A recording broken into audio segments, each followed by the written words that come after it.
আব্দুল সালাম ভাই এবং সবাই, আশা করি সবাই ভালো আছেন। আজকের ডিজি পডকাস্টের আমরা যে বিষয়টা নিয়ে কথা বলবো সেটা খুব গুরুত্বপূর্ণ। বিশেষ করে বাংলাদেশের বর্তমান প্রেক্ষাপটে তরুণ প্রজন্মের কাছে খুবই আলোড়ন সৃষ্টিকারী বিষয়। আশা করি এই আলোচনা থেকে গুরুত্বপূর্ণ বিষয় উঠে আসবে যা তরুণ প্রজন্মকে দিক প্রদর্শন করবে। আজকের আলোচনার বিষয় হলো ফ্রিল্যান্সিং বনাম চাকরি। আপনি ফ্রিল্যান্সিং পেশা বেছে নিবেন নাকি চাকরি করবেন? তো এই বিষয়ে কথা আমরা শুরু করব। আব্দুল সালাম ভাই, কেমন আছেন? কিভাবে শুরু করতে চাচ্ছেন? আলহামদুলিল্লাহ। আসলে আমাদের যে বাংলাদেশ একটা উন্নয়নশীল দেশ, উন্নয়নশীল বিশ্বের অন্তর্ভুক্ত একটা দেশ, তৃতীয় বিশ্বের বলে থাকি আমরা। তো এরকম একটা দেশের মধ্যে আহ, আমাদের যে যুব সমাজ আছে, ছাত্র সমাজ আছে, যারা আগামীতে আহ, ভবিষ্যৎকে ভবিষ্যতে নেতৃত্ব দিতে যাচ্ছে, দেশের হাল ধরবে এবং দেশের যে অর্থনীতি কেমন হবে এই যুব সমাজের উপরে সেটা ডিপেন্ড করতেছে। তো সুতরাং আমাদের আজকের যুব সমাজ যেরকম করবে, ভবিষ্যতের বাংলাদেশের অর্থনীতি বা ভবিষ্যতের বাংলাদেশ সেরকমই হবে। তো সেদিক থেকে আমাদের যুব সমাজকে খুব সতর্কতার সঙ্গে প্ল্যান মাফিক তাদেরকে পেশা গ্রহণ করতে হবে এবং তাদের কেরিয়ার প্ল্যানিং করতে হবে, যাতে জন্য আমাদের ভবিষ্যৎ বাংলাদেশ আর ওই 80-র দশকের বাংলাদেশ, 90-র দশকের বাংলাদেশের মধ্যে যেন একটা পার্থক্য থাকে, একটা অর্থনৈতিক, সামাজিক সব দিক থেকে যেন একটা পার্থক্য থাকে। আমরা বাংলাদেশ যেন ভবিষ্যতে একটা আহ নেতৃত্ব দানকারী একটা দেশে পরিণত হতে পারি। আমাদের দক্ষিণ এশিয়া থেকে শুরু করে এশিয়া মহাদেশে যেন আমরা একটা বাংলাদেশের নেতৃত্ব দিতে পারি। এরকম একটা বাংলাদেশ তৈরি করতে হলে আমাদেরকে আজকে এই যুব সমাজকে সেরকম ভাবে সতর্কতার সঙ্গে তাদের যে পেশা কর্মসংস্থানের ব্যাপারটা করতে হবে। তো এই দিক থেকে আমরা এটা আলোচনা করব পুরো। আজকে আমাদের আলোচনার বিষয় থাকবে কিভাবে আমাদের যুব সমাজ তাদের পেশাকে গ্রহণ করবে। এই ব্যাপারগুলো নিয়ে আমরা আলোচনা করব, পরিকল্পনা করব। আচ্ছা, সর্বোপরি একটা কথা বলি যে আমরা ছোটবেলায় শুনতাম যে ভালো করে লেখাপড়া করো, বড় হয়ে ভালো একটা চাকরি পাবা। আসলে এই কথাটা কতটুকু বাস্তবসম্মত? বাংলাদেশ প্রেক্ষাপটে পড়ালেখা করলেই কি চাকরি পাওয়া যায়, সেটা নিয়ে অনেক কথা তর্ক বিতর্ক আছে। তবে এটা বাস্তব। বাংলাদেশের ইন্টারনাল বাংলাদেশ প্রেক্ষাপটে যত মানুষ, এটা তো দিবালোকের মতো স্পষ্ট যে একটা সংখ্যক প্রতি বছর পাশ করে বেরোচ্ছে, সেই পরিমাণ কর্মসংস্থান বাংলাদেশের ছোট দেশে নাই, যেখানে প্রায় 20 কোটির মতো মানুষ বসবাস করে, কিন্তু ফেসিলিটির অনেক অসুবিধা, চাকরি দেওয়ারও অসুবিধা। সেটা তো আমরা সবাই এই বিষয়ে একমত যে একটা নির্দিষ্ট পরিমাণ আহ গ্রাজুয়েট হচ্ছে, পড়াশোনা করে পাশ করতেছে, অনার্স মাস্টার ডিগ্রি নিচ্ছে, কিন্তু তারা সবাই চাকরিতে ঢোকার মতো স্কোপ পাচ্ছে না। তো তার মানে এটা না যে লেখাপড়া করতে হবে না, অবশ্যই লেখাপড়া করতে হবে, লেখাপড়ার বিকল্প কিছু নাই। লেখাপড়ায় আপনাকে একজন সৎ মানুষ হিসেবে প্রতিষ্ঠিত করবে। আর সর্বোপরি অবশ্যই রিজিকের মালিক আল্লাহ, আর রিজিক দাতা আল্লাহ। একটা মানুষ জন্ম নিয়েছে, তার জন্ম থেকে মৃত্যু পর্যন্ত দুনিয়াতে থাকা, তার খাওয়া দাওয়া, তার ইনকাম, উপার্জন কোন পন্থায় হবে, সবকিছুই আল্লাহর উপরে। তাও আমাদেরকে তো আল্লাহ বলছে আমাদের চেষ্টা করতে হবে। তুমি চেষ্টা করো, দেওয়ার মালিক আল্লাহ। অবশ্যই আমাদের সেই চেষ্টাটাও করতে হবে। আল্লাহর উপর বসে থেকে লেখাপড়া না করে বাসায় বসে থাকলেও টাকা আসবে না, উপার্জন হবে না। সেই পরিমাণ আপনাকে পরিশ্রম করতে হবে। আপনি পরিশ্রম করলেই আপনাকে আল্লাহ দিবে। তো সেটা অন্য বিষয়, সেটা আমরা এক পাশে রাখলাম। অবশ্যই সর্বোপরি সবকিছু আল্লাহর উপরে। আর রিজিক কোথায় থেকে দিবে সেটাও আল্লাহর উপরে, কিন্তু ক্যারিয়ার পরিকল্পনা তো অবশ্যই আমাদেরই করতে হবে। এখনকার পড়াশোনা করার সময় ছেলেটাকে ডাক্তার হবে নাকি ইঞ্জিনিয়ার হবে?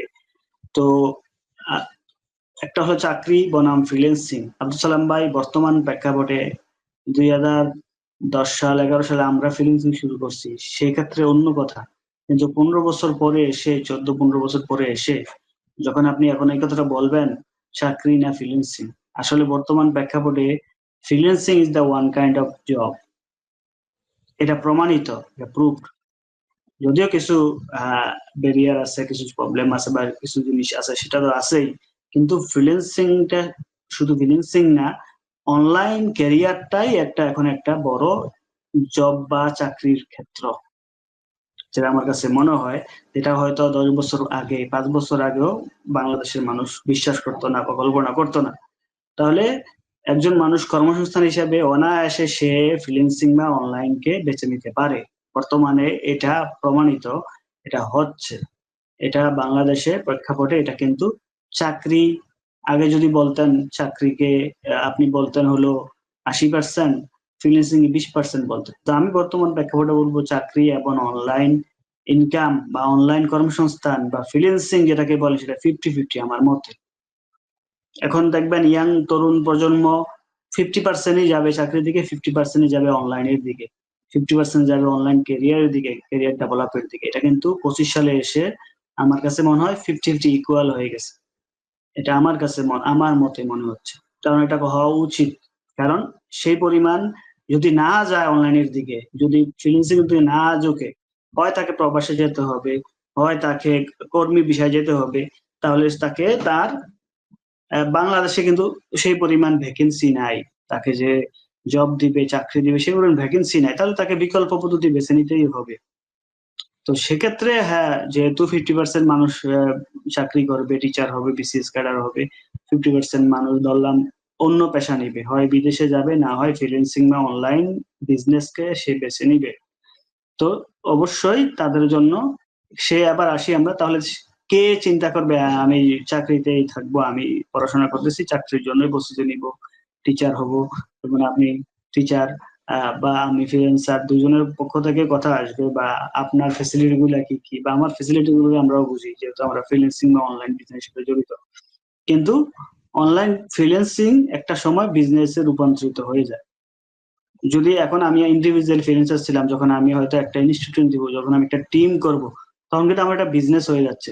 এটা কিন্তু একটা ব্যবসা হয়ে যাচ্ছে, উদ্যোক্তা হয়ে যাচ্ছে। তো এইটা কিন্তু সুবিধা। চাকরিতে কিন্তু এটা সহজে সুবিধাটা হয় না। চাকরিতে করতেছেন আপনি হয়তো চাকরিটা, আপনি যেমন সাপোজ আপনার উদাহরণ দিয়ে বলি, আমরা নিজেদের উদাহরণটা দিয়ে বলি তাহলে বুঝতে সুবিধা হবে সবার। যে হোক একজন টিচার, তাহলে সে 50 বছর 60 বছর পর্যন্ত টিচারই করবে। তাহলে তার এখানে সে হয়তো পার্ট টাইম পাশাপাশি চাকরির পাশাপাশি অন্য কিছু কাজ করতে পারে, করবে। কিন্তু টিচারটাই তার হলো মেইন পেশা। তো সেটা কিন্তু সে রিটায়ার্ড পর্যন্ত কিন্তু চাকরিটাই করে। কিন্তু একজন ফ্রিল্যান্সিং হয়তো সে যদি শুরু করে, তাহলে সে হয়তো একটা পর্যায়ে 5 বছর 10 বছর পরে সে কিন্তু উদ্যোক্তা হইতে পারে। বা 5 বছর পরে সে কিন্তু টিম ডেভেলপ করতে পারে, একটা এজেন্সি করতে পারে। এই সুযোগটা কিন্তু এখানে আছে। তবে ফেইলিয়ার এর পসিবিলিটিও আছে, ভয় আছে। ২ টা ক্ষেত্রতেই কিছু সুবিধা আছে, ২ টা ক্ষেত্রতেই কিছু অসুবিধা আছে। হ্যাঁ? তো আব্দুল সালাম ভাই, আমি এজ এ ফ্রিল্যান্সার হিসেবে ফ্রিল্যান্স সেক্টরে কি সুবিধা অসুবিধা বলবো? বা আপনার মুখে থেকে একটু শুনি চাকরিতে আসলে কি সুবিধা এবং চাকরিতে কি অসুবিধা দিকগুলো আছে? আসলে ওই যে একটা কথা বললাম যে 80-র দশক আর এই বর্তমান 2025 সাল, এটার মধ্যে একটা পার্থক্য থাকা দরকার আছে। তো আমাদের এখনকার মানে এখন পর্যন্ত বর্তমান যে ইয়াং জেনারেশন যারা যুব সমাজ যারা আছে, যারা কর্মসংস্থানে বা মানে জব মার্কেটে প্রবেশ করতেছে, এদের যারা বাবা মা আছে তাদেরও যে মন মানসিকতাটা এখন পর্যন্ত আছে মানে বিরাজ করতেছে, সেটা হচ্ছে যে জব টেন্ডেন্সি আর কি, যে আমার সন্তান লেখাপড়া করছে, ভার্সিটিতে লেখাপড়া করছে, গ্রাজুয়েশন করছে, এখন সে একটা অবশ্যই সে একটা চাকরি করুক। এইটাই এখনকার পর্যন্ত এই যুব সমাজে যারা বাবা মা আছে তাদের চাওয়া পাওয়া এটাই, যে আমার সন্তান যেন একটা জব করে। এখন হয়তোবা ওই ছেলেটা যে অনলাইনে বিচরণ করার কারণে এই যে আপনার যে ফ্রিল্যান্সিং এর যে জগৎটা এটা সম্পর্কে তার একটা ধারণা তৈরি হচ্ছে, অথবা ভার্সিটিতে গিয়ে তার বন্ধু বান্ধবের সঙ্গে বিভিন্ন আলোচনার মাধ্যমে তার কাছে এই জিনিসগুলা তার কাছে একটা পছন্দের একটা বিষয় হয়ে দাঁড়াচ্ছে। তো এইভাবে করে তারা যুব সমাজ আজকে যারা এই সেক্টরে ঝুঁকছে বা ইনভলভ হচ্ছে, তারা কিন্তু ব্যক্তিগত প্যাশন থেকে তারা কিন্তু এটাতে ইনভলভ হচ্ছে। এটা তাদের বাবা Right, মার right. যে এখানে একটা add করি, হ্যাঁ আবসালাম ভাই, আমি কিন্তু যেই বললাম সমতা 50-50, এটা কিন্তু অভিভাবকের কথা বলি নাই। তরুণ প্রজন্ম ভাবে, তরুণ প্রজন্ম ভাবে 50% যে আমি জব করব, তরুণ প্রজন্ম 50% বাজে যে আমি অনলাইনের সাথে সম্পৃক্ত থাকবো। অভিভাবকের কথাটা রাইট বলছেন, অভিভাবকরা কিন্তু ওই যুগেই আছে এখনো। অভিভাবকরা কিন্তু এখন হয়তো ইয়াং যারা অভিভাবক, তারা হয়তো আপনার মতো বা আমাদের মতো বা আমাদের একটু সিনিয়র, তারা কিন্তু হয়তো বোঝে অনলাইনটা, কিন্তু আমাদের বাবারা বা তারপরে তারা কিন্তু বোঝে না, তারা কিন্তু ওই ওই এ- তারা 100% ধরছে ছেলে চাকরি করবে। ট্রেডিশনাল যে জব মার্কেট সেইটাকেই তারা মানে শুধুমাত্র পেশা হিসেবে এখন পর্যন্ত বুঝতে পারে যে একটা ছেলে একটা মেয়ে শিক্ষা গ্রহণ করছে মানে হচ্ছে সে একটা কোনো কোম্পানি হোক, একটা সরকারি প্রতিষ্ঠান হোক, সেখানে সে জব করবে। এইটাই বাবা মার চাওয়া পাওয়া। কিন্তু ইয়াং জেনারেশন তারা তাদের যে আইটি নলেজ, তাদের যে মানে যুগ উপযোগী যে তাদের যে একটা জগৎ সম্পর্কে তাদের যে ধারণা, তাদের জ্ঞানের যে সম্প্রসারণ ঘটছে, এখান থেকে তারা ব্যক্তিগতভাবে দেখা যাচ্ছে যে আপনার যে তথ্য যে 50% ইয়াং জেনারেশন আপনার ব্যক্তিগত প্যাশন থেকে হয়তোবা তারা এখানে ইনভলভ হচ্ছে এই আপনার ফ্রিল্যান্সিং সেক্টরটাতে। বাট আর যারা যুক্ত হচ্ছে না, তারা হয়তোবা তাদের বাবা মার যে চাওয়া পাওয়া সেটাকেই প্রাধান্য দিচ্ছে। হ্যাঁ, এবং তো এখনো হয়তোবা ওই যে মানে ট্রেডিশনাল যে একটা সিস্টেম, এইটা থেকে এখনো তাহলে এই 50% যে ইয়াং জেনারেশন তারা বের হইতে পারে না। হ্যাঁ, তারা হয় তাদের বাবা মার চাওয়া পাওয়াকে প্রাধান্যতা দিচ্ছে, অথবা তারা ট্রেডিশনাল যে সিস্টেম এটা থেকে এখনো বের হতে পারেনি। তবে এখানে যে কথাটা গুরুত্বের সাথে বলতে হবে যে 80-র দশক 90 দশকের সঙ্গে বর্তমান শতাব্দী, বর্তমান যে দশক, এটার অবশ্যই একটা পার্থক্য হওয়া দরকার আছে, পার্থক্য হতে হবে। না হলে তো ওই 20 বছর আগের যে বাংলাদেশ আর 20 বছর 30 বছর পরের বাংলাদেশের মধ্যে তাহলে তো আধুনিকায়ন হবে না, ডিজিটালাইজেশন হবে না। তো সেই দিক থেকে আমি মনে করি যে 100% ইয়াং জেনারেশনের জন্য একটা ফ্রিল্যান্সিং বা আইটি সম্পর্কে তাদের জন্য একটা আগ্রহ থাকে। তারা অ্যাটাচমেন্টে থাকলে হবে কি, সবাই যে সফল হবে এমন না। যারা সফল হবে তারা তো চলেই গেল ফ্রিল্যান্সিং সেক্টরে, মানে তারা এটাকে মূল তাদের সোর্স হিসেবে নিতে পারে, চাইলেই মূল সোর্স হিসেবে নিতে পারে। আর যারা মনে করবে যে না, আমার হাতে অনেক ধরনের অপশন আছে, আমি ফ্রিল্যান্সিং এও মূল সোর্স নিতে পারি, আবার আমার সামনে আমি ট্রেডিশনাল যে জব সেক্টর সেখানেও আমি ভালো করতে পারবো, তাহলে সে তার যে প্যাশন অনুসারে যেটা সে ইন্টারেস্ট বোধ করে সেখানে সে যেতেই পারে। কিন্তু যারা ফ্রিল্যান্সিং সেক্টরে ট্রাই করার পরে দেখতেছে যে না, এখানে আসলে এটা আমার অনুকূল না, এটা এখানে আমি সবাই যে সব কাজ পারবে এমন কোনো কথা নাই। এক একজনের দক্ষতা এক এক দিকে থাকবে, এটাই আল্লাহ তাআলা এইভাবে করেই মানুষকে সৃষ্টি করছে। তো যখন দেখবে যে আমার ছাত্র জীবনে এইটা তো আসলে শুরু করার একবারে একটা বেস্ট সময় হচ্ছে এই ছাত্র জীবনে, স্টুডেন্ট লাইফে। হয়তো ভার্সিটিতে তাদের অ্যাডমিশনে লেখাপড়া করছে, ভার্সিটিতে মানে অ্যাডমিশন হয়ে গেছে, এরপরে একটা 4-5 বছরের বিশাল বড় একটা সময় তারা পায়। মানে এখানে আর কোনো মানে একটা বিচ্ছেদ ঘটে না লেখাপড়ার মধ্যে। তাহলে এই 4-5 বছর একটা প্রতিষ্ঠানে সে এনগেজ থাকতেছে। এই সময়টা সে যদি চেষ্টা করে 1-2 বছর 3 বছরে সে বুঝতে পারবে যে আমি কতদূর আগাতে পারতেছি। হ্যাঁ, তাহলে এই সময়টা সে যদি প্রপার ইউটিলাইজ করে, তাহলে সে যদি ফ্রিল্যান্সিং সেক্টরে আগায় যেতে পারে তাহলে আগালো। আর যদি আগাতে না পারে, দেখতেছে যে আমি না এখানে আগাতে পারতেছি না, বা এটা তার সঙ্গে যাচ্ছে না, ম্যাচ করতেছে না, তাহলে সে আরো 2 বছর 3 বছর সে পাবে এখানে, সে চাকরির জন্য লেখাপড়া করতে পারে, সে ট্রেডিশনাল সেক্টরে যেতে পারে। তো মানে আমি বলতে চাই যে ইয়াং জেনারেশনের উচিত যে তাদের অন্তত পক্ষে জীবনে একবার হলেও ট্রাই করে দেখা যে আসলে এখানে আমার রিজেক আল্লাহ তাআলা রাখছে কিনা, ট্রাই করে দেখা। যদি সে পেয়ে যায়, তার অনুকূলে হয়, সে পেয়ে গেল, ওয়েলকাম। আর যদি না পায় তাহলে সে যে প্রচলিত যে সিস্টেম আছে সেই সিস্টেমে সে আগাতেই পারে। আবসালাম ভাই, আমার মনে হয় এটা আপনি খুব সুন্দর কথা বলছেন। একটা সময় হয়তো 100% ছেলেরাই অনার্সে উঠলে ট্রাই করবে, কারণ এরা 5-6 বছর সময় পাচ্ছে। তো এখন কিন্তু বর্তমানে এটা পার্সেন্টেজটা কিন্তু বাড়ছে, 50+পার্সেন্টেজ। আমার কাছে মনে হয় 70-80% ছেলেরাই এখন ইন্টার থেকে ট্রাই করা শুরু করে যে আমরা কিছু করতে পারি কিনা। 50% আমার মনে হয় 50-60% ট্রাই করার চেষ্টা করে ইন্টার থেকে অথবা অনার্স থেকে। যেমন আমি ইউনিভার্সিটির ফার্স্ট ইয়ার ছেলেদের সাথে কথা বললাম, ফ্রিল্যান্সিং বা এইসব বিষয়ে আগে রাজশাহী বিশ্ববিদ্যালয়ের সেমিনারে আমার ক্লাসে। তো স্যারদের একটা ইনভাইট আয়োজন একটা শুধু ফার্স্ট ইয়ার ছেলেদের সাথে। তাহলে চিন্তা করেন ফার্স্ট ইয়ার ছেলেরা তারা চিন্তা করতেছে এখন থেকে কিছু একটা করুক। স্যারেরাও আগ্রহ যে না এদেরকে এই বিষয়ে কথা বলা উচিত, তারা যেন ফার্স্ট ইয়ার থেকে কিছুটা করে। তার মানে যোগ পাল্টাইছে। এটা কিন্তু আমাদের সময় সম্ভব না, হয়তো আমাদের সময় হবে না, কিন্তু এখন কিন্তু এটা পসিবল। এখন কিন্তু ইন্টারে এবং এসএসসি অবস্থায় এবং কিন্তু অনেক সুযোগ আছে। ইন্টার পড়া অবস্থায় বা অনার্সে উঠে ছেলেরা কিন্তু নিজের উদ্যোগে ট্রাই করতেছে। ছেলেদের বাপ মা থেকে বলতেছে আমার মোবাইল কিনে দাও, ল্যাপটপ কিনে দাও, আমি কাজ করি পাশাপাশি। তো এটা খুব ভালো জিনিস। এটা বাংলাদেশে বাড়ছে, এই পরিমাণটা বাড়ছে। আচ্ছা, হয়তো আপনি যারা আপনি আমাকে একটু বলেন যে আপনি যে এই যে রাজশাহী ভার্সিটিতে যে আইটি নিয়ে যে ইয়ে করতেছেন, মানে এটা ভার্সিটির কি ধরনের উদ্যোগ, এই জিনিসটা একটু জানি। ভার্সিটির উদ্যোগ হলো ভার্সিটির মানে টিচাররাও এটা এটা চাচ্ছে। কারা আয়োজন করছে? এটা কি একটা ডিপার্টমেন্ট আয়োজন করছে না কি বিষয় এটা? যেমন আমার ডিপার্টমেন্টের আমার স্যার আমাকে কল দিছিল যে তুমি আসো, তুমি যেহেতু আইটি নিয়ে কাজ করো, তোমার ফার্স্ট ইয়ার ছেলেদের সাথে কথা বলো। হ্যাঁ, ফার্স্ট ইয়ারে একটা আইসিটি বিষয়ে সাবজেক্ট অ্যাড হয়েছে। এটা হয়তো ছিল না, কয়েক বছর ধরে আছে আমি জানি না, আমাদের সময় তো ছিল না। আইসিটি একটা সাবজেক্ট অ্যাড হয়েছে, ওদের ফার্স্ট ইয়ার ছেলেদের একটা আইসিটি সাবজেক্ট আছে। তো ওই সাবজেক্টের যে টিচার উনি বলল যে এইটা, তো যে আমি চেয়ারম্যানের সাথে কথা বলছি, আমার একটা ক্লাস আছে, ওই ক্লাসটা তুমি নিবা, তুমি ফ্রিল্যান্সিং বিষয়ে কথা বলো। হ্যাঁ, তো স্যারের যেদিন ক্লাস ছিল ওই ক্লাসটা আমি নিলাম।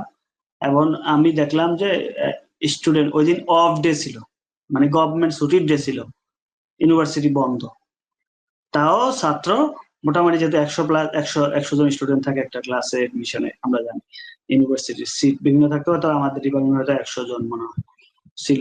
তো 100 জনের চেয়ে 100 জন অফ ডে, যেটাতে হয়তো বাস নাই, কিছু নাই, ইউনিভার্সিটির সাপোর্ট নাই আসার জন্য, তাও ফার্স্ট ইয়ার ছেলেরা প্রায় 80 জনের মতো আসছে।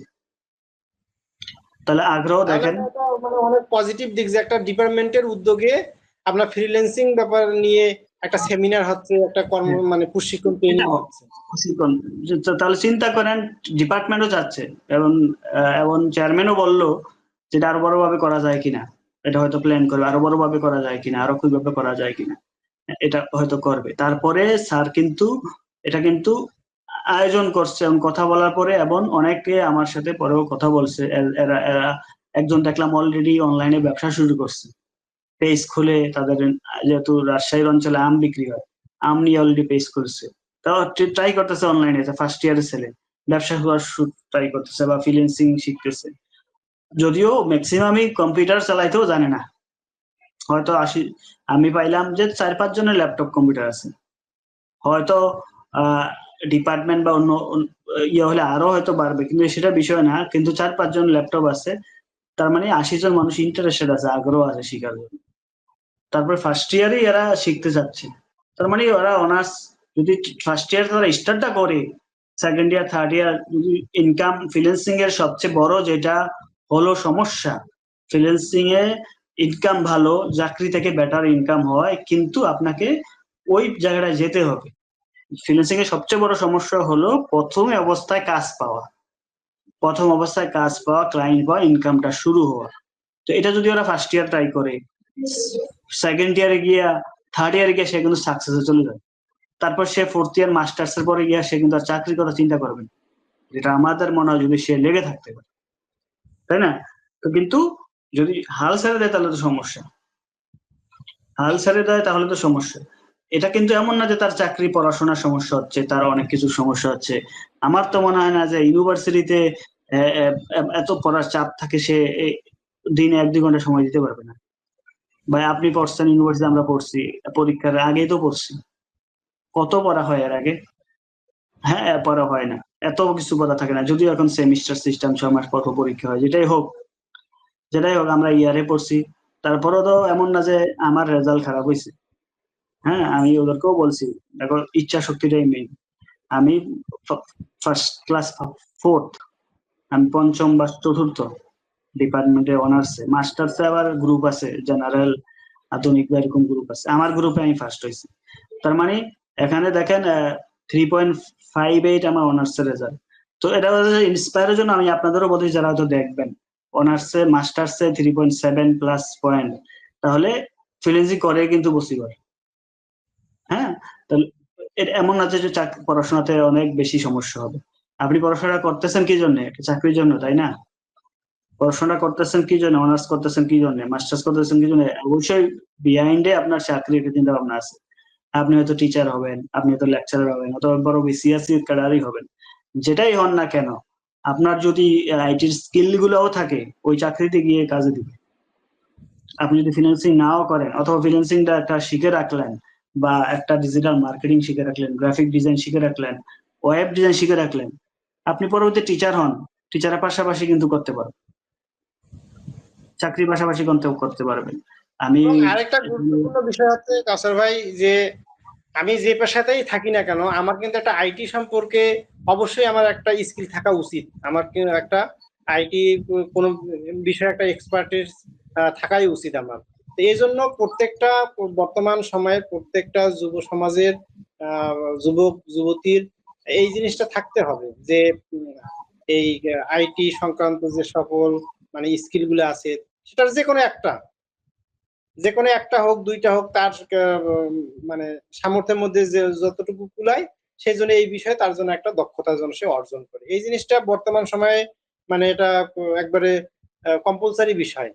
আমি যেই পেশায় থাকি না কেন, আমি ডাক্তার হতে পারি, আমি ইঞ্জিনিয়ার হতে পারি, আমি যে পেশায় থাকি, আমার অবশ্যই আইটি বিষয়ে যদি আমার নলেজ থাকে, এটা আমাকে আমার পেশাতেও এটা আমাকে হেল্প করবে। এটা আমার মানে কোনো না কোনো কাজে এটাকে আমাকে সহায়তাই করবে। এবং আপনি যেই পেশাতেই থাকেন না কেন, আপনার কিন্তু একটা গবেষণার ব্যাপারটা থাকেই। যে আপনি যদি ডাক্তার হন, সেখানেও আপনার ডাটা অ্যানালাইসিস থাকে। আপনি যদি ইঞ্জিনিয়ার হন, সেখানেও আপনার গবেষণার অংশ হিসেবে ডাটা অ্যানালাইসিস থাকতে পারে। তো এই জিনিসগুলা আপনি অ্যানালাইসিস করতে গেলে আপনার অবশ্যই আইটি সংক্রান্ত যে ডাটাবেস গুলা কিভাবে অ্যানালাইসিস অবশ্যই করে। অবশ্যই লাগবে। বা এটা এমন না যে আপনি টিচার, আপনার লাগবে, প্রত্যেক ক্ষেত্রে লাগবে।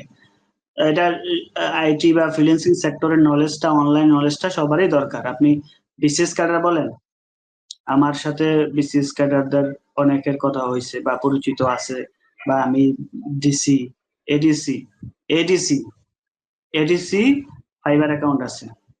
এডিসি আমার বলতেছে, গুগলকে আমরা শুধু সার্চ ইঞ্জিন হিসেবেই তো জানি, তাই না কাউসার ভাই? কিন্তু গুগলের আসলে কি ব্যবহারটা শুধু সার্চ ইঞ্জিন হিসেবেই সীমাবদ্ধ, আমি না একটু এর অনেক গল্পটা করি ধরনের সবার জন্য, সিস্টেম আছে সবার ব্যবহারের? জন্য বোঝানো হবে। ADC sir, district ADC sir ওনার আমার বলতেছে যে এই যে আমার একটু দেখো তো অ্যাকাউন্ট কি অবস্থায়, যে আমি কন্টেন্ট ক্রিয়েটর হিসেবে কি করছি, ফাইবারে অ্যাকাউন্ট আছে, এটাই করতেছে।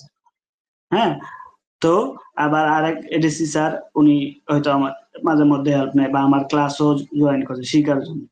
উনি নিজে উদ্যোগে যে হ্যাঁ শিখার চেষ্টা করে একটু, এটা ওরা ওরা হয়তো ফ্রিল্যান্সিং করবে না, ওরা হয়তো ডিসি ডিসিএস অফিসার, আমলা, যেটাই হোক, কিন্তু কিউরিওসিটি আছে যে কি জিনিসটা কি, বা আমরা তো সময় অবসর সময় আছে, পরে আছে, বিকালে বা সন্ধ্যায় ফ্রি একটু করি, একটা এক্সট্রা ফেসিলিটি আছে, সমস্যা কি?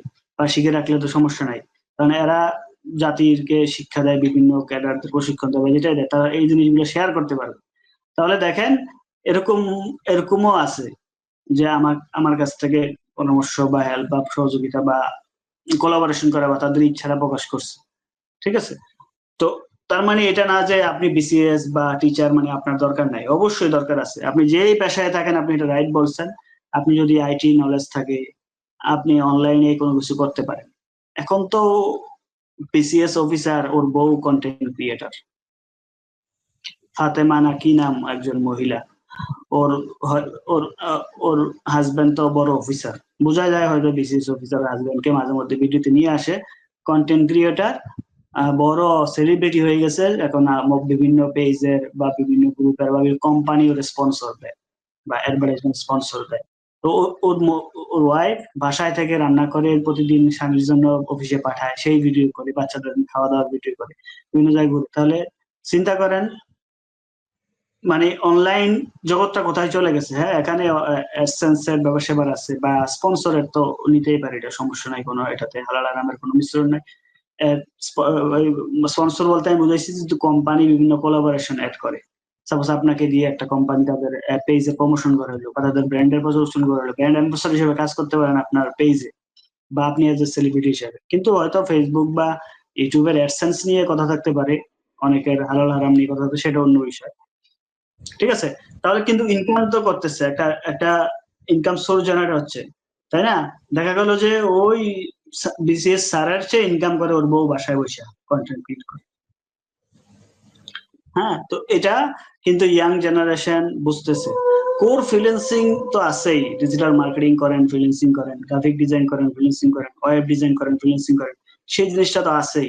পাশাপাশি অনলাইনে কিন্তু অনেক সোর্স ক্রিয়েট হয়েছে বর্তমানে ইনকাম আর্নিং, যেটা কিন্তু আপনাকে অনার্স পাস হইতে হবে এমন না, আপনাকে অনার্স মাস্টার্স পাস করার পরে চাকরিতে ঢুকতে হবে এমন না। একটা ছেলে অনার্স মাস্টার্স পরে জবে ঢুকার আগেই সে কিন্তু অনেক কিছু করে ফেলতেছে। ক্লাস 5 ভ্যালু এসএসসি তে পড়তেছে, সে বিজনেস করতেছে। হ্যাঁ, বিজনেস শিখাচ্ছে। ওই যে কোচ কাঞ্চন আছে, বিজনেস শিখায় ছেলেদের বাচ্চাদের, ওই নাকি বিজনেস করে 2 কোটি টাকা প্রফিট করছে। তাহলে চিন্তা করেন, ব্যবসা বা অনলাইনে কাজ করে, অনলাইনে ব্যবসা করে। তাহলে অনলাইন জগৎটা একটা বড় এখন জগৎ, সেটাতে ফ্রিল্যান্সিং করেন বা অনলাইন ব্যবসা করেন, সেটা আপনার চাকরি করেন পাশাপাশি করতে পারেন, ব্যবসা করেন পাশাপাশি করতে পারেন, আপনি যেটাই করেন এভরি পার্সন, আপনি বলেন না 100% পিপলেরই উচিত, ইয়াং জেনারেশনের উচিত তারা এই জিনিসটাতে আসা, শিখা, দেখা এখানে কি কি হয় না হয়, কিভাবে কি করে। তো অবশ্যই এর ফাঁকেও অনেক ফাঁক ফোকর আছে, ফেক জিনিসপাতি আছে, এগুলো থেকে তো অবশ্যই সাবধান থাকতে হবে। জুয়া আছে, অনেক কিছু আছে, এগুলো থেকে তো অবশ্যই সাবধানে থাকতে হবে, সেগুলো আপনাকে যাচাই করে নিতে হবে। এত বেশি না যে আপনি হয়তো আইডেন্টিফাই করতে পারবেন না, সেটা অবশ্যই সুস্পষ্ট বোঝাই যায়।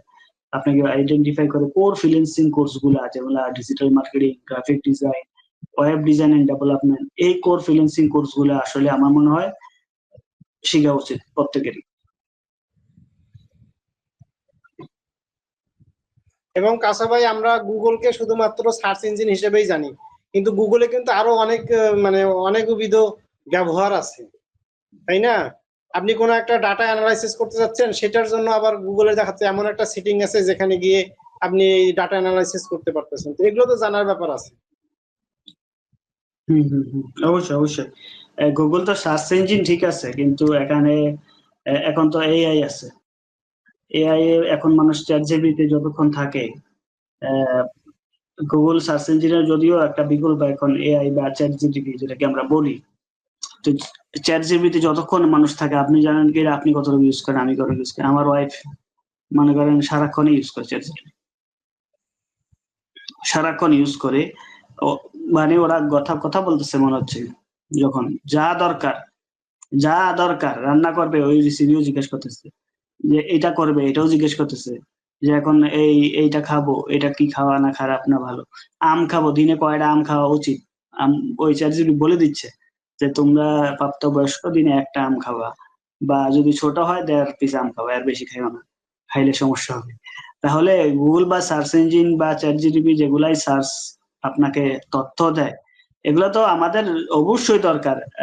বর্তমান প্রেক্ষাপটে এগুলার ছাড়া আপনি চলতে পারবেন না। গুগল ছাড়া, ম্যাপ ছাড়া আপনি চলতে পারবেন হয়তো এখানে, কিন্তু আমরা আননোন জায়গায় যখন মালয়েশিয়াতে ঘুরি বা হাঁটতে বেরোই, তাহলে তো আমরা গুগলের সার্চ ইঞ্জিনে ম্যাপ ইউজ করি, ম্যাপ ইউজ করে যাচ্ছি, বা যেটাই ম্যাপ ইউজ করে আমরা চলাফেরা করতে হচ্ছে। তো এটা তো নিজেদের এখন এরকম হয়েছে যে এই ডিভাইস গুলা বা ডিজিটাল টুলস গুলা ইউজ করতে হয় আপনার জন্য, সুবিধার জন্য। তাহলে আপনি বা আপনার অভিভাবক বা আপনি আপনি অভিভাবক হয়ে যদি আপনি এগুলো না ব্যবহার করেন, আপনার বাচ্চারা শিখাবেন কিভাবে? বাচ্চা কোনটা ভালো কোনটা খারাপ বুঝবে কিভাবে? তখন তো আপনার কথা শুনবে না, তখন তো আপনার কথার বিপরীতে চলে যাবে। ঠিক আছে, আপনি হয়তো তখন বুঝবেন না ফ্রিল্যান্সিং কি, এইসব কি এইসব কি। আমরা হয়তো বলার সাহস পেতাম না, আমার বাপ মা বুঝতো না ফ্রিল্যান্সিং কি, অনলাইন কি, এগুলো হয়তো বুঝতো না তখন। আমরা হয়তো বলারও সাহস পাই না, বলার প্রয়োজন মনে করি, কারণ এগুলা বলতে গেলে বোঝানো অসম্ভব ছিল তখনকার সময়। কিন্তু এখনকার তো আমার ভাই তখন হয়তো বুঝতো না, এখন তো নিজেই বুঝে, তাই না? এখনকার নিজেই বুঝে। তো এখন আমার ফ্যামিলি থেকে চাকরি করো চাকরি করো প্রেশার দিত, নিবন্ধন করাইতো, বিসিএস এর পরীক্ষা দেওয়া হইতো। তো এখন তো নিজেই বুঝে, হ্যাঁ এটা বুঝে গেছে। তো এই যে ফ্রিল্যান্সিং করে একটা হয়তো ভালো ইনকাম করে, যেটা চাকরির চেয়ে ভালো বা ভালো চলতে পারছে, বিদেশে ঘোরাঘুরি করতেছে, পড়াশোনা করতেছে বিদেশে। তো ওটা কিন্তু আমার টাকা, ভাইয়ের টাকা দিয়ে করতেছে, তার মানে ভালো ইনকাম করে, তার মানে অনলাইন থেকে ইনকাম হয়। তার মানে এটা হয়তো তখন পড়া বোঝানো পসিবল ছিল না, তো এটা বললেও আরো হিতে বিপরীত হইতো। হ্যাঁ, তখন হয়তো আমিও কাজ করতাম, চাকরির জন্য চেষ্টা করতাম, যেটাই হোক। কিন্তু অবশ্যই এখানে ফ্রিল্যান্সিং সেক্টরের কিছু আহ, অসুবিধাও আছে। অসুবিধাগুলা আমি আপনাদেরকে বলতে হবে, কারণ এগুলা যদি না জানেন আপনি, তখন আবার সমস্যা হবে। যেমন কি কি অসুবিধাগুলো আছে এখানে, যেমন আমি চাকরিতে বলি, যেমন চাকরিতে আপনাকে কিছু মাসে নির্দিষ্ট বেতন থাকে, অফিসের একটা এনভায়রনমেন্টে থাকতে হয়, সহকর্মীদের সাথে ওয়ার্কআউট করা যায় বা বোনাস পান। কিন্তু অসুবিধা হলো আপনার নির্দিষ্ট 6টা 5টা ডিউটি করতে হবে, বসের চাপ শুনতে হবে, টার্গেট ফিল আপ করতে হবে, নিজের মতো করে কাজ করে স্বাধীনতা পাবে না। তো এরকম রাজনৈতিক পলিটিশিয়ান এনভায়রনমেন্ট কিন্তু চাকরিতে আছে। কিন্তু সেই প্রেক্ষাপটে কিন্তু ফ্রিল্যান্সিং এর কিন্তু স্বাধীনতা আছে, যেমন সময়ের স্বাধীনতা আছে, আপনি বাসায় বসে কাজ করতে পারছেন, ডলার আয় করতে পারছেন, যেটা ইনকাম বেশি, স্কিল বাড়াতে পারলে আয়ও বাড়বে। কিন্তু ক্ষতির দিকগুলো হলো, মানে কিছু চ্যালেঞ্জ আছে ফ্রিল্যান্সিং এ। ফ্রিল্যান্সিং এর চ্যালেঞ্জের প্রথম চ্যালেঞ্জ হলো শুরুতে কাজ পাওয়া কঠিন। এটা হলো ফ্রিল্যান্সিং এর প্রথম চ্যালেঞ্জ। আপনি শুরুতে কাজ পাওয়াটা অনেক কঠিন। সেটা যদি উতরাইতে পারেন তাহলে হয়তো আপনাকে ঠেকাতে পারবে না।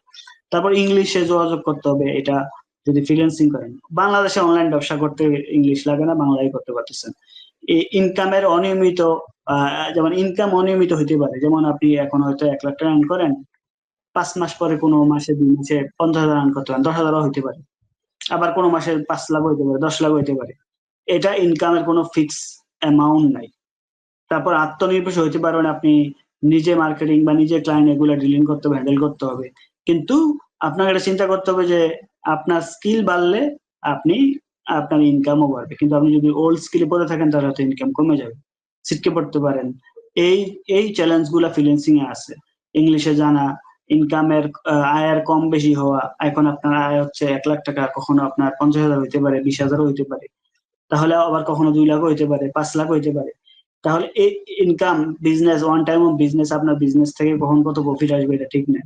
আপনি হসপিটাল ব্যবসা করেন, সবসময় প্রতি মাসে 1 টাকা আসে না, আসবেও না। এই জিনিসগুলা কিন্তু মাথায় রাখতে হবে।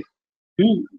যেমন একজন ফ্রিল্যান্সার যেই হোক, সে কিন্তু ওই স্বাধীনতাটা পাচ্ছে, সে মন মতো তার স্কিল ডেভেলপ করা, মন মতো সে কোথাও যাওয়া, ঘুরতে যাওয়া, আসা যাওয়া, সেটা করতে পারতেছে। কিন্তু একজন চাকরিজীবীকে, সে একজন বিসিএস ক্যাডার হলেও তার গভর্নমেন্টের পারমিশন ছাড়া বাংলাদেশের বাইরে যেতে পারে। ঠিক আছে? তো এই জিনিসগুলো এখানে আছে।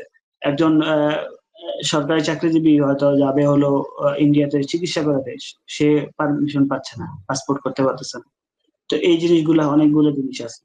তো দুইটাতেই চ্যালেঞ্জ আছে, দুইটাতেই সুবিধা অসুবিধা আছে। বর্তমানে এটা ইকুয়াল আমার মনে হয়। চাকরিতেও যেমন সুবিধা অসুবিধা আছে, ফ্রিল্যান্সিং বা অনলাইন সেক্টরেও সুবিধা অসুবিধা আছে। দুইটাতেই একজন সাকসেস হতে পারবে, দুইটাতেই আবার বিফলও হইতে পারবে। কিন্তু আপনাকে বুঝতে হবে যে আমি ফ্রিল্যান্সিং করব না চাকরি করব। আপনাকে সেটার অনুযায়ী আপনাকে রেডি করতে হবে। তবে আপনি চাকরি করেন বা যেটাই করেন, আমার মনে হয় অনলাইন জগৎ, ফ্রিল্যান্সিং, আর্নিং সোর্স, এগুলা সম্পর্কে আপনার একবার হলো এগুলোর কোর্স করা বা জানা উচিত, যা আপনাকে কর্মজীবনেও আপনাকে অন্যদের থেকে অ্যাডভান্স রাখবে, আগায় রাখবে। সালাম ভাই। এই জায়গাতে আসলে বাবা মাকেও কিছুটা আগায় আসতে হবে, যেহেতু বর্তমান সময়টা আইটিতে বাংলাদেশ ডিজিটালের মানে ডিজিটালাইজেশন হচ্ছে। তো সেই দিক থেকে বাবা মাকেও আগায় আসতে হবে, যে আমার সন্তানের যে চাওয়া পাওয়া সেটাকে বাবা মাকেও বুঝতে হবে যে আসলে আমার সন্তান একটা জিনিস হয়তো একটা স্কিল ডেভেলপ করতে চাচ্ছে, একটা কিছু শিখতে চাচ্ছে, তার ল্যাপটপ দরকার আছে বা তার পিসি দরকার আছে। আচ্ছা ঠিক আছে, আমি তাকে দেই। হ্যাঁ, তাকে তার উপরে আস্থা রাখি, তাকে বিশ্বাস করি। আমি যদি ভাবি যে না, আমার সন্তান এটা ল্যাপটপ বা মোবাইল হয়তো বা সে পিসি হয়তো বা সে মানে জাস্ট টাকা নষ্ট করবে, তো এইটা ভাবলে হবে না। তাকে সে যদি একান্তই যদি চায় যে না এটা আমার আসলে প্রয়োজন আছে, তাহলে দিতে হবে। আমি যেমন বাবা হয়ে তার হাতে একটা মোবাইল তুলে দিছি, সে মোবাইল তো ব্যবহার করতেছে, মোবাইল ছাড়া তো সে চলতেছে না। তাই যে কি একটা ল্যাপটপ বা একটা পিসি দিয়ে যত ধরনের কাজ করা যায়, মানে ইন্টারনেট সংক্রান্ত সবকিছু মোবাইলেও হয়। এ সত্ত্বেও যখন সে মোবাইল থাকার পরেও যখন সে পিসি বা ল্যাপটপ চায়, তার মানেই হচ্ছে যে সেখানে তার এমন কিছু কাজ আছে যেগুলো সে আসলেই করতে চায় এবং সেটা মোবাইল দিয়ে সম্ভব না। এই জন্য তাকে দিতে হবে। একটা নাটক সিনেমা দেখার জন্য কেউ ল্যাপটপ বা পিসি নিয়ে এখন আর বসে থাকে না, এখন দেখা যাচ্ছে যে মোবাইলেই মানুষ দেখে। তো সুতরাং যখন একটা ল্যাপটপ বা পিসি চাবে তখন বুঝতেই হবে যে আসলে সে হয়তো বা কোনো একটা স্কিলের জন্যই চাচ্ছে, এটা তাকে আহ, বিশ্বাস করে ভরসা করে তাকে আমি দেই। তো এই কাজটা বাবা মাকে করতে হবে, বাবা মাকে সন্তানের প্রতি আস্থা রেখে আগায় আসতে হবে যে ঠিক আছে তুমি কি করতে চাও, শুনবে, পিতামাতা শুনবে, ব্যাখ্যা নিবে। যদি মনে হয় যে না আসলে তার কথা ঠিক আছে, তাহলে তাকে অবশ্যই সহযোগিতা করাটাই উচিত, যদিও এই ক্ষেত্রে বাবা মার জ্ঞান থাকুক বা নাই থাকুক। তারপরেও সন্তানের প্রতি আস্থা রেখে বিশ্বাস রেখে বাবা মাকে আগায় আসা উচিত। ভবিষ্যৎ হলো স্কিল নির্ভর, কম্পিউটার নির্ভর, এআই নির্ভর। আপনি চাকরি করেন বা ফ্রিল্যান্সিং করেন, যেটাই করেন আপনাকে স্কিল হইতে হবে। তো যে সেক্টরে আপনি যান অবশ্যই আপনার স্কিল হবেন। স্কিল হলে আপনি সব জায়গায় সফল হবেন। আর যে সেক্টরে যান আপনার computer skill, IT skill, AI skill, ফিলিং স্কিল থাকলে আপনাকে অন্যদের থেকে, নর্মাল থেকে আপনাকে পার্থক্য করা যাবে খুব সহজে। আপনি সফল হবেন সব ক্ষেত্রে। তো সেই প্রত্যাশায় এবং আমরা ফ্রিল্যান্সিং শেখার ক্ষেত্রে কাউসার ভাই, ফ্রিল্যান্সিং শেখার ক্ষেত্রে যে মানে এখন পর্যন্ত যে অগ্রগতিটা হয় না, এটার পিছনে আপনি কি মনে করেন যে এই ল্যাপটপ বা পিসি না থাকাটা কি একটা অন্যতম কারণ কিনা? ল্যাপটপ, পিসি, আসলে এটা ব্যক্তিগত ইচ্ছার উপর ডিপেন্ড করে। আমরা টু মানে জি যুগে থেকে ফ্রিল্যান্সিং শিখতে গেলে কি ল্যাপটপ পিসি এগুলো প্রয়োজন আছে কিনা? হ্যাঁ, অবশ্যই ল্যাপটপ পিসির প্রয়োজন আছে, এটা ছাড়া তো হবে না। মোবাইল দিয়ে হয়তো কন্টেন্ট ক্রিয়েটর হইতে পারতেছে, মোবাইল দিয়ে হয়তো টুকটাক কাজ করতে পারতেছে। বর্তমানে কন্টেন্ট ক্রিয়েটর হওয়া যায় মোবাইল দিয়ে কন্টেন্ট বর্তমানে। ক্রিয়েটর আসলে এটা তো কোনো একটা স্কিল হলো না, স্কিল শিখতে হলে স্কিল শিখলে ফ্রিল্যান্সিং হয়, কোর ফ্রিল্যান্সিং জন্য তাকে ল্যাপটপ পিসি বাধ্যতামূলক, ইন্টারনেট বাধ্যতামূলক। ইন্টারনেট এখন তাহলে অ্যাভেলেবেল বলা আছে। যায় যে আমাদের দেশে আজকে যে ফ্রিল্যান্সিং এর যে ধরেন যে এই অন্য অন্য দেশগুলো, এই যে ভিয়েতনাম, ফিলিপাইন বা ইন্ডিয়া বলেন, এরা যেভাবে ফ্রিল্যান্সিং এ আগায় গেছে, আমাদের দেশে ওইভাবে না আগানোর অন্যতম তাহলে একটা কারণ বলতে হবে যে এই যেহেতু আমরা মধ্যবিত্ত ফ্যামিলির সন্তানই বেশি, আহ, বা গ্রামে বসবাস করে বাবা মা এরকম সংখ্যাই বেশি, এবং তাদের এই সন্তানরা ভার্সিটিতে লেখাপড়া করতেছে। তো সুতরাং যেহেতু বাবা মা গ্রামে বসবাস করে বা বাবা মার নিম্ন মধ্যবিত্ত বা মধ্যবিত্ত, তো সেই কারণে দেখা যাচ্ছে যে একটা ল্যাপটপ বা ল্যাপটপ কিনতে গেলে অবশ্যই একটা ভালো একটা অ্যামাউন্ট লাগে, তাই না? দেখা যাচ্ছে যে এই ধরনের একটা টাকার যেহেতু সংকুলন হয়তো বা অত সহজ হয় না, যার কারণে এই ফ্রিল্যান্সিং এর ক্ষেত্রে হয়তো বাংলাদেশ কিছুটা পিছায় আছে। মানে এখন বর্তমান প্রেক্ষাপটে একটা ল্যাপটপ কম্পিউটারের দাম এত বেশি না। হ্যাঁ, আমি বলতেছি যে পিসি হয়তো পিসি কিনতে বেশি টাকা লাগবে না, কিন্তু ল্যাপটপের দাম তো ধরেন বরাবরই আছে। হ্যাঁ, বরাবর আছে। এখন এখন বর্তমানে বাংলাদেশে লাগেজ ল্যাপটপ পাওয়া যায়, যেগুলা বাইরের দেশ থেকে পুরাতন আর আগে ল্যাপটপ হিসেবে আমরা আসে। যেভাবে পিসি কিনতে চাইতাম, এখন কিন্তু ওইভাবে মানুষ পিসি কিনতে হয়তো বা খুব একটা আগ্রহী না। এখন যদি কিনতে হয় 20,000 টাকা, ল্যাপটপেই মানে তারা আপনি কিনতে তিরিশ চান। হাজার টাকা দিয়ে গ্রাফিক ডিজাইনের ল্যাপটপ পাবেন এখন, সেকেন্ড হ্যান্ড ল্যাপটপ। তাহলে 20 থেকে 30 হাজার টাকা দিয়ে আপনি সেকেন্ড হ্যান্ড ল্যাপটপ পাচ্ছেন, এটাতে গ্রাফিক ডিজাইন শিখতে পারতেছেন। হ্যাঁ, তাহলে এটা কিন্তু সেকেন্ড হ্যান্ড ল্যাপটপের কথা বলতেছি আমি, যে সেকেন্ড হ্যান্ড ল্যাপটপ বসুন্ধরাতে বা ঢাকাতে, আহ, ঢাকাতে বড় শোরুম আছে যেগুলার পুরো সেকেন্ড হ্যান্ড ল্যাপটপের শোরুম মার্কেট। এগুলো বিভিন্ন জেলায় জেলায় এখন আছে, ইন্টারনেট ঘাটলে পাওয়া যায়। এগুলো লাগেজ ল্যাপটপ বলে, যেগুলো বাইরের দেশ থেকে আসে। 20 থেকে 30 হাজার টাকার মধ্যে আপনি গ্রাফিক ডিজাইনের ল্যাপটপ পাবেন। হ্যাঁ, 30 হাজার টাকা, 40 হাজার টাকার মধ্যে যেই মার্কেট দাম, ইনটেক দাম 1 লাখ টাকা, 80 হাজার টাকা, যেটা আপনি 50% কম দামে পাচ্ছেন। তাহলে এটা আপনার সুযোগ, কিন্তু এটা হয়তো আগে ছিল না। এখন আপনি নতুন ল্যাপটপ কিনতে গেলে আপনার 50 হাজার টাকা লাগবে, যেটাতে আপনি গ্রাফিক ডিজাইন শিখতে পারবেন বা করতে পারবেন। কিন্তু আপনি 25-30 হাজার টাকা দিয়ে গ্রাফিক ডিজাইনের ল্যাপটপ পাচ্ছেন, অবশ্যই ভালো চলে। আর পিসিও তো 30-40 হাজার টাকা দিয়ে আপনি পিসিও, ভালো পিসি বানাতে পারতেছেন।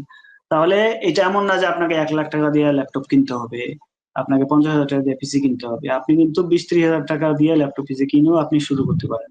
তারপর আপনি ইনকাম করে নিজের ডিভাইস আপনি আপগ্রেড করে নেন বা আরো করে নেন। তো এটা বর্তমান প্রেক্ষাপটে আমার মনে হয় না যে মধ্যবিত্ত ফ্যামিলির একটা ছেলে ফ্যামিলি থেকে এত কঠিন না কারণ একটা ছেলেকে ভার্সিটিতে পড়ানোর জন্য এরা 15-20 হাজার টাকা 30,000 টাকা দিয়ে কোচিং করায়, তাই না? তাহলে এখন ভার্সিটিতে পড়ার জন্য মানে একটা ডিভাইস কেনার ক্ষেত্রেও অনেক সহজ হয়ে গেছে। আগে সহজ এই হয়ে গেছে। এই সুযোগটা ছিল না আগে কিন্তু। আগে অ্যাভেলেবেল ছিল না ইন্টারনেট, আগে একটা কিন্তু ল্যাপটপ ছেলেরা কিনতে গেলে দেখা যেত যে 70-80 সাপোজ হাজার টাকা গ্রামে মানে হোক, মানে চিন্তা করতে হবে। গ্রামে হোক, গ্রামগঞ্জে এখন ওয়াইফাই অ্যাভেলেবেল, প্রত্যেকটা গ্রামগঞ্জে ওয়াইফাই অ্যাভেলেবেল, যেটা হয়তো আমাদের সময় ছিল না। এটা কিন্তু এখন ইজি। এবং সে মোবাইল টিপে সারাদিন টিকটক ফেসবুকে ঘুরাচ্ছে ছেলেটা, কিন্তু ওই ছেলেটাকে একটা ইয়ে কিনে দাও, কম্পিউটার কিনে দাও 20,000 টাকা দিয়ে।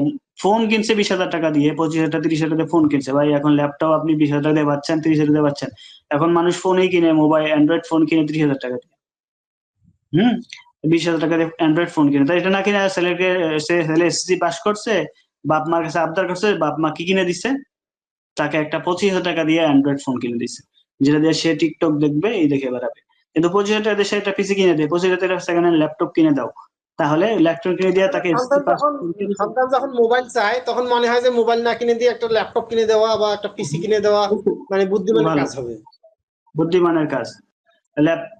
পিসিতে হ্যাঁ, তুমি তোমার মনে হয় অ্যান্ড্রয়েড ফোন কিনে দেওয়ার দরকার, এই স্কুল কলেজে পড়বে, এটা তুমি 10,000 টাকা দিয়ে 15,000 টাকা কিনে দাও, দিয়ে তুমি 30,000 টাকা 40,000 টাকা দিয়ে আইফোন কিনে না দিয়ে, 1 লাখ টাকা দিয়ে আইফোন কিনে না দিয়ে তুমি দুটো ডিভাইস কিনে দাও, একটা ল্যাপটপ কিনে দাও, একটা ইয়ে কিনে দাও, তাহলে দুইটা হচ্ছে সে, না না, এই যে ছেলেকে ইয়া মানে বাপ মা। ছেলে মেয়েকে মোবাইল মোবাইল কিনে দিতে গেলে ওই বাটন ফোন কিনে দিতে হবে, আর বলতে হবে, শর্ত দিতে হবে যে আমি তোমাকে পিসি কিনে দিব, ল্যাপটপ কিনে দিব, কিন্তু ওই মানে এই টাচ স্ক্রিন মোবাইল কিনে দিব না, স্মার্ট মোবাইল কিনে দিব না, তোমাকে বাটন মোবাইল কিনে দিব। এইটা করতে হবে। তাহলে তার দেখেন আমার ছাত্রত্ব ঠিক থাকবে এবং সে একটা স্কিল শিখবে ল্যাপটপে। হ্যাঁ, দেখেন আমার একটা পরিচিত একজনের গল্প, সেটা হলো সে এসএসসি পাস করে ইন্টারে ভর্তি হয়েছে, বাপ মা হয়তো অ্যান্ড্রয়েড ফোন কিনে দিছে, ইন্টারের আগে থেকে অ্যান্ড্রয়েড ফোন চালায়, হয়তো এমন একটা কলেজে ভর্তি হয়েছে এমন ক্লাস টাস করা লাগে না, 2 বছর চলে গেছে, সে এখন ইন্টার পরীক্ষার্থী। তাহলে 2 বছর কি করলো, বাপ মা কি দিল তাকে? সে আসলো গেল কলেজে, মাসে মধ্যে আসে, মাসে একবারও আসে না, কলেজে আসতে হয় না। ইন্টার কলেজ গুলা ম্যাক্সিমাম গুলা কিন্তু এখন কিন্তু ইরেগুলার, আমরা যেমন 365 দিন ক্লাস করছি, এমন কিন্তু ক্লাস করে না, 50% হলেই ক্লাস করে না ইন্টারে, ইন্টারে ভাই। হুম, তো এরকম কিন্তু অনেক আছে। তো ইন্টারে কিন্তু সবাই ক্লাস করে, আপনি টিচার, আপনি আপনার কলেজে ইন্টার আছে কিনা জানি না আমি, কয়জন ক্লাস করে? হ্যাঁ, সিরিয়াস যারা স্টুডেন্ট তারা হয়তো ক্লাস করে, কিন্তু গ্রামগঞ্জে উর্বর এলাকা, এইসব এলাকাতে কিন্তু ক্লাস তেমন করে না, পরীক্ষা হয়তো দিবে। ছেলেটা 2 বছর 1.5 বছর পার হয়ে গেল, বাপ মা শুধু মোবাইল কিনে দিছে, মোবাইল টিপে, বাড়িতে ওয়াইফাই আছে ঠিকই, মোবাইল টিপে এই করে টিপে বার করে দিছে। পরে আমি বললাম যে ছেলেটা কি শিখলো, ইন্টারে ভর্তি করাই দিতেন, সাথে সাথে একটা ল্যাপটপ কম্পিউটার কিনে দিতেন, সাথে সাথে আইটি থেকে ট্রেনিং এ করাই ঢুকিয়ে দিতেন। 2.5 বছরে সে ইন্টার থাকা অবস্থায় সে কি করতো, ইনকামে চলে যেত এতদিনে। পরে আমি বলার পরে আইসা এখন কম্পিউটার সেন্টারে, আমার আইটি সেন্টারে ভর্তি করে গেছে, বেসিক কম্পিউটার শিখতেছে। তাহলে চিন্তা করেন, কম মোবাইল টিপতেছে, দুমাইয়া 2 বছর টিপছে, এই ইন্টারের লাইফ শেষ হয়ে যাচ্ছে 2 বছর, কিন্তু পরীক্ষা সামনে ইন্টার, কিন্তু কম্পিউটার শিখে নেয়। তাহলে এসএসসির পরে আমরা কিন্তু একটা প্রোগ্রামও করছি, এসএসসির পরে কি হওয়া উচিত। আপনারা যদি এসএসসির পরে বাচ্চাদের কি গাইডলাইনে করতে চান সেটা দেখবেন, সেই এপিসোডটা। তাহলে কিন্তু ছেলেটার 2টা বছর সে চলে গেল মোবাইল টিপতে টিপতে। সে জায়গায় যদি বাপ মা 20,000 30,000 টাকা মোবাইল না কিনে দিয়ে একটা ল্যাপটপ কম্পিউটার কিনে দিত, আর বলতো আইটি ফ্রিল্যান্সিং কোর্স করো, কাজ করো, তাহলে আমরা দুই কিন্তু বছর সে সোশ্যাল মিডিয়ায় যে সময় আমরা এখন যে মানুষ নষ্ট করে, এটা কিন্তু ল্যাপটপ বা পিসিতে কিন্তু এত সময় নষ্ট করা সম্ভব না, যেটা মোবাইলে সম্ভব। এই জন্য মোবাইল অবশ্যই দেওয়া যাবে না। একটা স্টুডেন্ট যখন বলতে হবে যে তুমি তোমার যদি মোবাইল প্রয়োজন হয় তুমি বাটন ফোন তোমাকে নিয়ে দিব, আর তুমি এই স্মার্ট মোবাইলের পরিবর্তে তোমাকে আমি একটা ল্যাপটপ বা পিসি নিয়ে দিব। এতে করে কি হবে, এতে করে আপনার সন্তান কিন্তু এই যে অনর্থক যে সময়টা নষ্ট করে মোবাইলে, এইটার সময় নষ্ট করবে না, সে পিসিতে এত নষ্ট সময় করবে না, মানুষের নাই। নষ্ট করবে না। এই কষ্ট করে আরেকটা ছোট ভাই, কম্পিউটারের সামনে বসে থেকে আরেকটা সময় ছোট নষ্ট ভাই, তার করবে। আব্বু তাকে মোবাইল দেয় নাই, সে পরে হলো এইটে এইটে পড়ে, এইটে ক্লাস এইটে পড়ে, মোবাইল দেয় নাই। আমার পরিচিত একজন, তার আব্বু ল্যাপটপ কিনে দিছে, একটা ল্যাপটপ ছিল বাবার, ল্যাপটপটা দিয়ে গেছে। বাবা হয়তো চাকরি করে চলে গেছে, বলছে যে তোমার মোবাইল নাই, ল্যাপটপ দিয়ে গেলাম, এই বাড়ির পাশে কম্পিউটার সেন্টারে গিয়ে কম্পিউটার শিখো আর ল্যাপটপ টিপো। তো কদিন আগে ওর সাথে দেখা হলো যে ভাইয়া আমি তো বেসিক কম্পিউটার শিখতেছি, এইটে পড়ে, ক্লাস এইটে, ক্লাস 8-এ পড়ে। আর কম্পিউটারে আমি গ্রাফিক্স এর কাজটা সে অ্যানিমেশন এগুলো শিখি। আমি অ্যানিমেশন দিয়ে ভিডিও বানাইতে পারি। 8-এ পরে দেখেন তার কাছে ল্যাপটপ আছে বিধায় সে এই স্কিলটা ডেভেলপ করে ফেলছে। এটা দিয়ে সে কিন্তু সে ধরে রাখতে পারে সে কোথায় যাবে, চিন্তা করছেন? তাহলে ওই অভিভাবকদের ডিসাইড করতে হবে যে কি তাকে দিব। তাকে কি আমি এসএসসি পাশের পরে তাকে আমি অ্যান্ড্রয়েড মোবাইল হাতে দিয়ে দিব, না একটা কম্পিউটার বা ল্যাপটপ হাতে দিয়ে দিব? হাতে দিয়ে দিলে তাহলে সে কিন্তু তার পথ বেছে নিতে পারবে। সে দেখতে পারবে কি করা যায়। সে মোবাইল টিপে গেমস খেলে, পাবজি খেলে সময় নষ্ট করার আগে একটা স্কিল শিখবে, ডিজিটাল মার্কেটিং শিখবে, গ্রাফিক ডিজাইন শিখবে, ওয়েব ডিজাইন শিখবে। নিজে ইউটিউব দেখে শিখে সে তার স্কিল ডেভেলপ করবে। তাকে অনার্স মাস্টার্স হওয়ার আগে তাকে এখান থেকে তার একটা আর্নিং সোর্স জেনারেট হয়ে যাবে।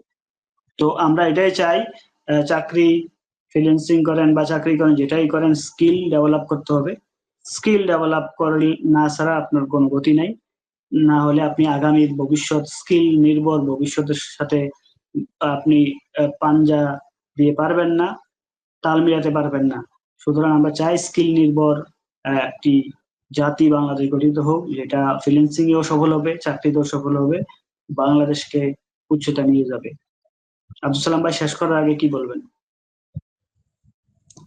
আজকের অনুষ্ঠানটার সার্থকতা এটাই যে যদি আমরা যদি বাবা মার কথা বলতেছি, যে বাবা মা যদি এই জিনিসটা যদি বুঝতে পারে যে আসলে আমার সন্তানকে আমি কোনোভাবেই একটা স্মার্ট মোবাইল দিব না, তাকে সে যদি খুব বেশি দাবি করে যে না আমার এটা প্রয়োজন আছে, তাহলে একটা বাটন ফোন কিনে দেন এবং তাকে কন্ডিশন দেন যে তোমাকে আমি ল্যাপটপ বা পিসি কিনে দিব, কিন্তু তোমাকে আমি স্মার্ট মোবাইল দিব না, এবং তুমি সেই ল্যাপটপ পিসি দিয়ে তুমি তোমার মানে তুমি নেটও ব্রাউজ করতে পারতেছো, আবার তুমি স্কিলও ডেভেলপ করতে পারতেছো। এই মেসেজটা হচ্ছে গুরুত্বপূর্ণ। আজকে আমি বলবো যে এই জিনিসটা যদি আমরা করতে পারি, তাহলে আমাদের ভবিষ্যৎ যে প্রজন্ম তারা এই যে একটা মোবাইলের যে আসলে খারাপ একটা দিক হচ্ছে যে এটা শুয়ে বসে বিভিন্ন ভাবে এই মোবাইলটাকে মানে অপব্যবহার করা যায়, মানে দীর্ঘ সময় এই এর পিছনে নষ্ট করা যায়।